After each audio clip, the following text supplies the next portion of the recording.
Hello जी, नमस्कार। मैं आपका अपना डॉक्टर सचिन कपूर एक बार फिर से आपके सामने हूँ जी। एनसीईआरटी अनफोल्डेड सीरीज का नेक्स्ट वीडियो लेकर के। So principles of inheritance and variation lecture number 3। That means already जो लेक्चर्स हो चुके हैं वो चैनल पे अवेलेबल है, आप वो ज़रूर देख लीजिएगा। इस सीरीज में बेसिकली हम एनसीईआरटी की हर एक लाइन को समझ रहे हैं और उसका हिंदी ट्रांसलेशन भी देख रहे हैं, और हर लाइन में से पॉसिबल क्या क्या क्वेश्चंस बन सकते हैं ये भी मैं आपको सेशन के एंड में दिखाता हूँ। मल्टीपल चॉइस क्वेश्चंस भी और एसेशन रीजन भी। अगर आपको केवल क्वेश्चंस ही देखने हैं तो आप थोड़ा फॉरवर्ड करके भी वीडियो देख सकते हैं। चलिए जी, बढ़ते हैं आगे। एनसीईआरटी क्या कहती है? Let us take the example of one such hybridisation experiment. Mendel के एक्सपेरिमेंट्स की बात हो रही है यहाँ पे, carried out by Mendel, where he crossed tall and dwarf pea plants to study the inheritance of one gene। यहां पे फिगर 4.2 का रेफरेंस दिया गया है, तो वो फिगर 4.2 क्या है ये रहा जी आपके सामने, एनसीईआरटी में आप देख सकते हैं। ठीक है, आगे बढ़ते हैं। आइए उदाहरण के तौर पे लेते हैं, जैसे मैंडल ने एक प्रयोग किया था।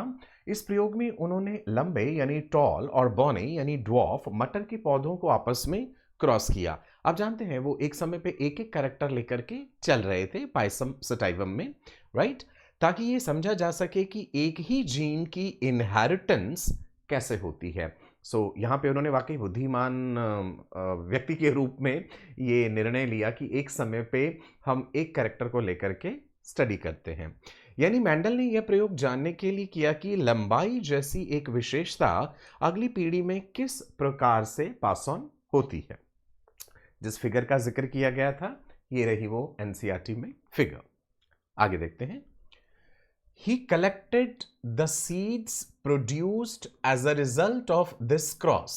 मतलब जब उन्होंने टॉल प्लांट को ड्वार्फ प्लांट के साथ क्रॉस करा तो उसके बाद जो बीज बने उन्हें कलेक्ट करा और वो बीज बोए गए, and grew them to generate plants of the first hybrid generation, जिसे फर्स्ट फीलियल जनरेशन या F1 भी कहा गया। सो मेंडल ने इस क्रॉस के परिणाम स्वरूप प्राप्त बीजों को एकत्रित किया और उन्हें बोकर प्रथम यानी फर्स्ट हाइब्रिड जेनरेशन के पौधे प्राप्त किए। इस पीढ़ी को फीलियल 1 प्रोजेनी भी कहते हैं या F1 जेनरेशन कह सकते हैं। तो मेंडल ने यहां पे ऑब्जर्व क्या किया फिर?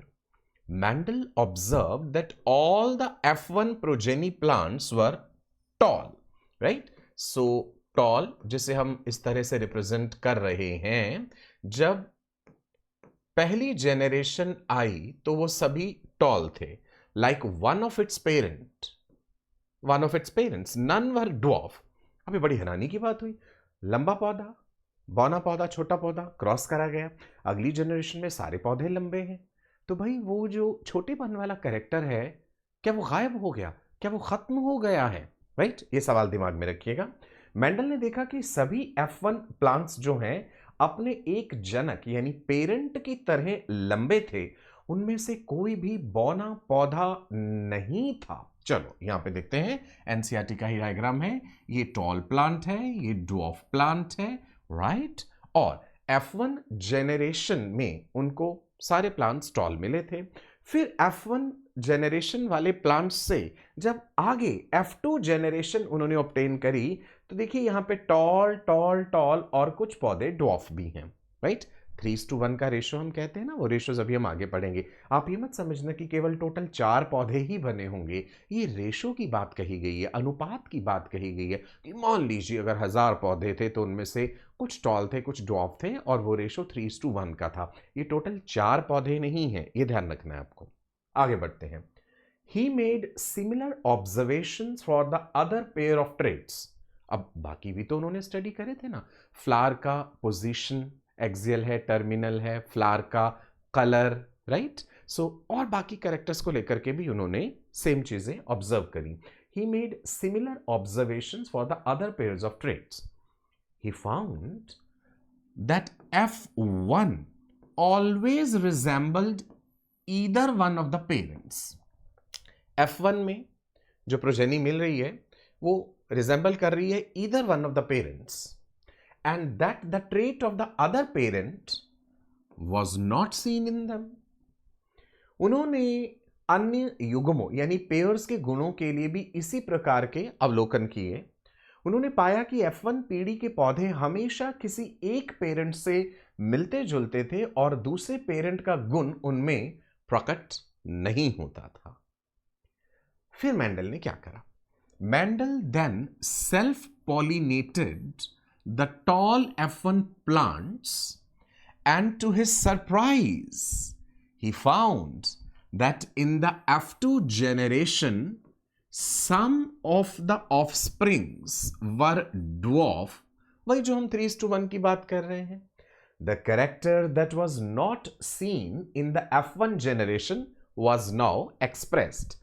F1 में जो गुण नहीं वो ऑब्जर्व कर पा रहे थे, जब F1 वाले प्लांट्स जो थे उनका सेल्फिंग किया गया तो अगली जनरेशन जब F2 आई तो उसमें वो छुपा हुआ गुण जो F1 में नहीं था वो उन्हें नजर आया।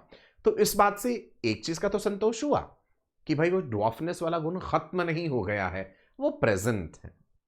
इसके बाद मेंडल ने लंबे F1 पौधों का सेल्फ पॉलिनेशन कराया और आश्चर्यचकित होकर देखा कि जो F2 जनरेशन है उसमें कुछ पौधे ड्वार्फ निकले, यानी वह गुण जो F1 पीढ़ी में दिखाई नहीं दिया अब वो प्रकट हो गया। ओके, आगे बढ़ते हैं। The proportion of plants that were dwarf. अब F2 में जो ड्वार्फ प्लांट्स थे दे वर 1/4 of the F2 plants, while 3/4 of the F2 plants were toll. तो ये रेशो की बात हो गई यहां पे। F2 पीढ़ी में 1/4 पौधे ड्वार्फ थे, जबकि 3/4 जो थे 3/4 पौधे वो लंबे पाए गए। The tall and dwarf traits were identical to their parental type and did not show any blending, because Mendel से पहले ब्लेंडिंग कंसेप्ट में लोग यकीन करते थे ना कि कैरेक्टर्स ब्लेंड कर जाते हैं, राइट? तो उन्होंने ये चीज देखी कि ऐसा नहीं है, right? The tall and dwarf traits were identical to their parental type and did not show any blending. That is, all the offsprings were either tall or dwarf, none were of in between heights। ठीक है जी।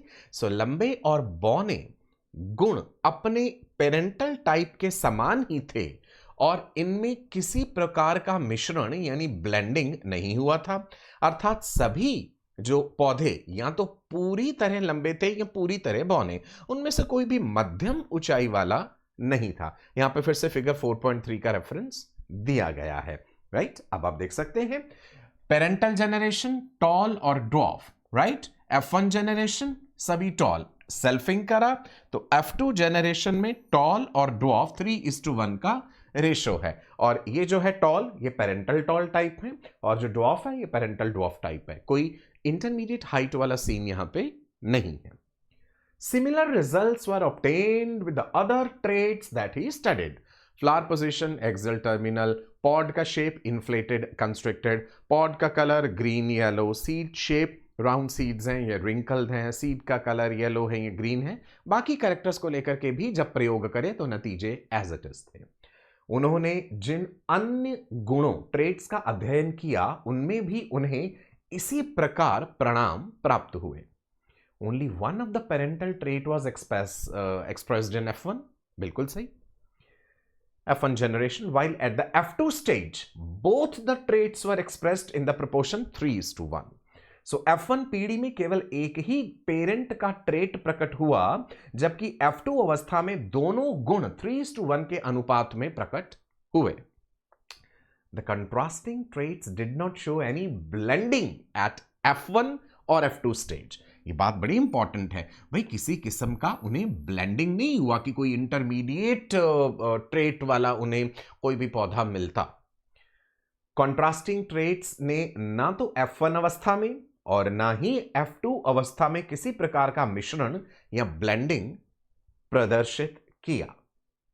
अब अपनी इन observations के आधार पे, based on these observations, Mendel proposed that something, अब something क्या है ये इंपॉर्टेंट है भाई, उन्हें कोई क्रोमोसोम्स या जीन्स के बारे में तो नहीं पता थे, बड़ी पुरानी बातें हम कर रहे हैं, उस समय तो ये सब खोज नहीं हुई थी।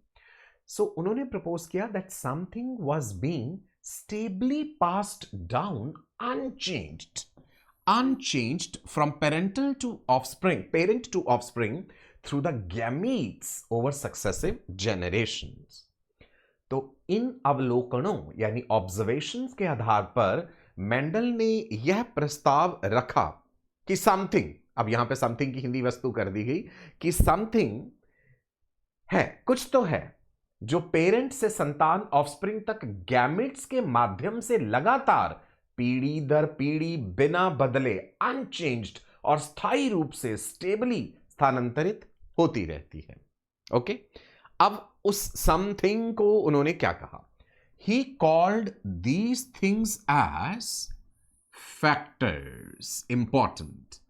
Now we call them as genes. Mendel ने जिस चीज को फैक्टर कहा था, आज हम उसे जीन कह रहे हैं। उन्होंने इन वस्तुओं को घटक, अब हिंदी ट्रांसलेशन है, घटक मतलब फैक्टर्स कहा, आज हम इन्हें जीन के नाम से जानते हैं। Genes therefore are the units of inheritance. Important. इस प्रकार जीन ही इनहेरिटेंस की मूल इकाई है, यूनिट है। आगे देखते हैं। They contain the information, genes में वो इंफॉर्मेशन है that is required to express a particular trait in an organism, यानी इनमें वो सूचना, वो इंफॉर्मेशन होती है जो किसी जीव यानी ऑर्गेनिज्म में विशिष्ट गुण यानी पर्टिकुलर ट्रेट को प्रकट करने, एक्सप्रेस करने के लिए आवश्यक होती है। Genes which code for a pair of contrasting traits, अब यहां पे एनसीईआरटी ने बड़ी इंपॉर्टेंट बात कही है। Genes which code for a pair of contrasting traits are known as alleles. That is, they are slightly different forms of the same gene. जो वह जीन जो विपरीत गुणों, कॉन्ट्रास्टिंग ट्रेट्स के लिए कोड करते हैं, उन्हें एलील्स कहा जाता है। अर्थात एलील्स एक ही जीन के थोड़ा भिन्न रूप हैं, slightly different forms as per NCERT. ठीक है जी, चलिए इतनी इंफॉर्मेशन के आधार पे अब हम अपने क्वेश्चंस प्रैक्टिस करते हैं कि किस तरह के क्वेश्चन एग्जामिनर फ्रेम करेगा। Question 1, in Mendel's monohybrid cross between tall and dwarf P plants, all the F1 plants were tall, correct? What does this indicate about the nature of the tallness trait? Tallness is recessive. Tallness is dominant. Tallness and dwarfness are blended together. Tallness is partially dominant. Well, answer is 2, that tallness is dominant, ताकि F1 generation में सभी tall plants हमें मिल रहे हैं, right? Second question. In the F2 generation of Mendel's monohybrid cross, what was the ratio of tall to dwarf plants? Simple, the ratio was 3:1. अब ध्यान देना, tall is to dwarf पूछा है, कहीं dwarf is to tall तो नहीं कह दिया, उल्टा तो नहीं पूछा, तो वो भी ध्यान रखिएगा। अगला सवाल है, the reappearance of the dwarf trait in F2. F2 में फिर से dwarf plant मिल गए, इससे क्या पता चला? It suggests that dwarfness gene was destroyed in the F1 generation. Dwarfness gene remained hidden in the F1. Dwarfness gene mutated in F1. Dwarfness gene blended with the tallness. Well, the correct answer is dwarfness gene remained hidden in the F1 और F2 में वो फिर से reappear हो जाता है। सारे questions का पीडीएफ आपको मिल जाएगा, वीडियो का डिस्क्रिप्शन देख लेना, टेलीग्राम ग्रुप का लिंक दिया होगा, राइट? अगला सवाल की तरफ बढ़ते हैं। Which of the following conclusions did Mendel draw from his monohybrid experiment? क्या कंक्लूजन उन्होंने निकाला? Traits are inherited as discrete units, traits always blend in the offspring, all traits are equally expressed, only maternal traits are inherited. Correct answer is traits are inherited as discrete units. उन्होंने कहा था ना किस जरिए से होते हैं, something is passed on, जिसे उन्होंने फैक्टर कह दिया था। Next question, the term factor, चलो आ गया ना वो सवाल, the term factor used by Mendel is equivalent to which modern biological term? Is it representing allele or gene or chromosome or DNA? Well, it is representing gene. Option number 2. Correct? चलो, आसान है सवाल पर अच्छे हैं, है ना, बढ़िया है. कमेंट्स में जरूर लगना कैसे लिखे आपके क्वेश्चंस, लिखेगा जरूर. When both contrasting traits, tall and dwarf, reappear in F2 without blending, F2 में tall और dwarf दोनों मिल गए without blending, तो इससे क्या साबित हुआ? It proves gametes carry mixed information.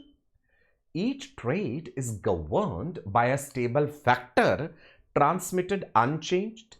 Traits depend on environmental conditions only. Recessive traits are permanently lost. देखो आसान सवाल है ना, लेकिन जब जो ऑप्शंस फ्रेम किए गए तो बड़ा घुमा फिरा करके है ना थोड़ा सा. So answer is 2, that each trait is governed by a stable factor which is transmitted unchanged. Question number 7. If capital T is equal to tallness and small t is equal to dwarfness, what would be the genotypic ratio in F2 generation of a monohybrid cross? अगर capital T represent कर रहा है tallness को, small T represent कर रहा है dwarfness को, तो हमें F2 में जीनोटिपिक रेशो बतानी है, राइट? वो भी हम आगे क्रॉस करेंगे तो समझ जाएंगे. सो 3:1 की बात थी ना, कि जो हमें 3 मिल रहे हैं टॉल, ये रेशो की बात हो रही. 1 मिल रहा है वो ड्वार्फ, तो जो टॉल है वो होमोजाइगस टॉल, राइट? और फिर 2 हेट्रोजाइगस टॉल और एक होमोजाइगस रिसेसिव है. So it will be capital T, capital T, capital T, small t, small t, small t. Next question. The concept of alleles arises because each gene exists in only one form. Each gene can have alternate forms producing contrasting traits. All genes control only one trait. Each gene mutates during reproduction. The correct answer is each gene can have alternative forms producing contrasting traits. तो इसीलिए हम कहते हैं ना alleles as per NCERT, slightly different forms of the same gene. Question number 9. Which of the following best explains why blending theory was rejected by Mendel's results? F1 plants were intermediate in height. नहीं भाई, ऐसा तो नहीं था. F1 तो सारे toll थे. F2 plants showed reappearance of recessive traits. All F2 plants resembled the dominant parent. F1 and F2 ratios were not constant. Well, the correct answer is F2 plants showed reappearance of the recessive traits because F2 में उनको tall और dwarf दोनों मिले थे. ठीक है जी. Question number 10. Which of the following correctly matches the genetic term with its meaning? Gene, physical expression of a trait. Allele, a slightly different form of the same gene. Trait, sequence of DNA coding for a protein. Factor, phenotypic appearance of a gene. So the correct answer is second option, allele, a slightly different form of the same gene, जो परिभाषा NCERT ने दी है. Assertion reason question, दो statements हैं, पढ़ते हैं इन्हें. Assertion, in F1 generation of Mendel's monohybrid cross, only one parental trait is expressed, right? Reason, one of the alleles is dominant over the other. Well, the correct answer, both assertion and reason are true, and reason is the correct explanation of the assertion. F1 में उनको tallness ही मिल रहा था, डॉफनेस नहीं दिखा था, because जब हम कहते हैं ना capital T dominant over the small T. Assertion, recessive traits disappear in F1. हाँ, F1 में recessive वाला नहीं दिखा, dwarfness वाला नहीं दिखा था. The factor for the recessive trait is destroyed during fertilization. Is it true? Is the factor destroyed? No, it's not destroyed. So assertion is true, but the reason is false. अगला question. In F2 generation, both tall and dwarf plants, they appear in the ratio 3:1. Okay. Gametes carry the factors for each trait separately and unite randomly during fertilization. Both assertion and reason are true, and reason is the correct explanation for the assertion.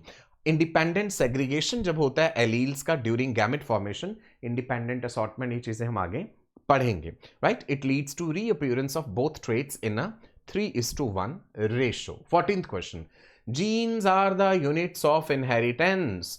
genes contain information for the expression of specific traits, right? ठीक बात है, genes unit of inheritance हैं, तो ऐसा क्यों कहते हैं? Why they are unit of inheritance, right? A gene transmits hereditary information responsible for a particular trait, so it is acting as a unit of inheritance. Both statements are true and second is the correct explanation. Question 15. Alleles represent completely different genes. Completely different genes. आगे देखते हैं. They control entirely unrelated traits. Well, both assertion and reason are false. दोनों बातें गलत हैं. Alleles are alternate forms of the same gene, not the different genes. They control contrasting expressions of one trait, right? So I hope you enjoyed the questions. Channel को subscribe जरूर कर लीजिए, video को like और share जरूर कीजिएगा. कोशिश करेंगे कि पूरी एनसीईआरटी का एक एक चैप्टर हम इस तरह से समझ लें कि हर लाइन में से किस तरह का क्वेश्चन जो है एग्जामिनर आपके सामने फ्रेम कर सकता है. ठीक है जी, अपना प्यार बनाए रखिएगा, टेलीग्राम ग्रुप ज्वाइन कर लीजिएगा, वीडियो का डिस्क्रिप्शन देखिएगा. नमस्कार, bye bye, stay blessed, God bless you.